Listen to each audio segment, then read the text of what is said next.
Hi, నా పేరు విశ్వకిరణ్ యనమండ్రా. నేను తత్వ అకాడమీలో ఒక బాటనీ ఫ్యాకల్టీగా పనిచేస్తున్నాను. నేను లాస్ట్ 25 ఇయర్స్ నుంచి ఇండస్ట్రీలో ఉన్నాను. సో నేను చాలా చోట్ల వేరే ప్రీవియస్ ఇన్స్టిట్యూట్స్లో పనిచేశాను. నేషనల్ లెవెల్ రెప్యూటెడ్ బ్రాండ్స్లో కూడా పనిచేశాను. బట్ ఏంటంటే తత్వాలో ఉండే యునిక్ సెల్లింగ్ ఏంటి అంటే ఇక్కడ మనకి టీచింగ్ షెడ్యూల్స్ కానీ లేకపోతే స్టూడెంట్స్కి ఇచ్చే స్టడీ అవర్స్లో ఉండే డిఫరెన్సెస్ కానీ ఇక్కడ మనకి దొరికే స్మార్ట్ బోర్డ్ ఫెసిలిటీస్ కానీ సో ఇవన్నీ ఎక్కడ వేరే చోట్ల నేను చూడలేదు.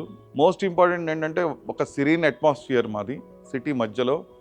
అండ్ అక్కడ అలాంటి క్యాంపస్లో మీకు ఈవినింగ్ కానీ ఆఫ్టర్నూన్ కానీ ఎప్పుడు కావాలన్నా సరే మీరు చైర్స్ వేసుకుని కూర్చుని చదువుకుంటూ బయట కనిపించవచ్చు. సో మనకి ఏది రిస్ట్రిక్టెడ్ లేదు.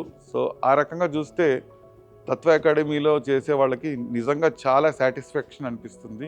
నేను కూడా ఎక్స్పెక్ట్ చేసేదంటే ఫ్యూచర్లో కూడా తత్వ ఇంకా బాగా వృద్ధిలోకి వస్తుంది అనుకుంటున్నాను.